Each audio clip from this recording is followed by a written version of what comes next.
बोंबलत फिरण्याच्या नादामध्ये कधी पेपर आले तेच कळालं नाही. तर आज होता आपला पहिला इंग्लिशचा पेपर, त्यासाठी आपण चाललो होतो. गेल्या गेल्या समीर भाईला भेटलो. तेवढ्यात आपल्या तरी रजिस्टार आले ती 2 रजिस्टार एकत्र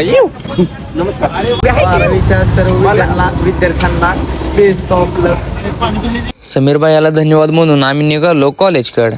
बिना अभ्यासाचा पेपर आलो असं धक धक धक धक व्हायला लागले. पहिलाच पेपर आहे, काय होईल ते होईल. काय होईल ते होईल म्हणून पेपरला तर गेलतो. आता तुम्ही ह्यांच्या रिॲक्शन वरून समजून घ्या की आम्हाला पेपर कसा गेला. तुम्ही म्हणचाल जुलै म्हणजे काय, तर जुलैमध्ये दुसरा तिसरा काय विषय नसून जे विषय गेले तेच परत एकदा काढायचे. घराकडे जाताना हे सगळे वडापाव खाताना भेटले, पण तेवढ्यात बिल द्यायचं म्हटलं की बॉबी तर कारण सांगून निष्ठत होता. त्या सगळ्यांना आणि पेपरला राम राम म्हणून निघालो आम्ही घराकडे. पण तेवढ्यात आमचं ठरलं आज काय ना काय बेत केलाच पाहिजे. तेव्हा ओंकार भाऊची कोथिंबीर टाकायची स्टाईल बघा. मग काय चुलते पेटून घेतली, लगेच ओंक्यानं आणि आपण मिळून भाजी करायला चालू केली. शेवटी एकदाची भाजी ते करून झाली, लगेच बसला ताव मारायला. आधी आज पेपर न जिरवले, आता तू जिरवा लागला बसून बसून.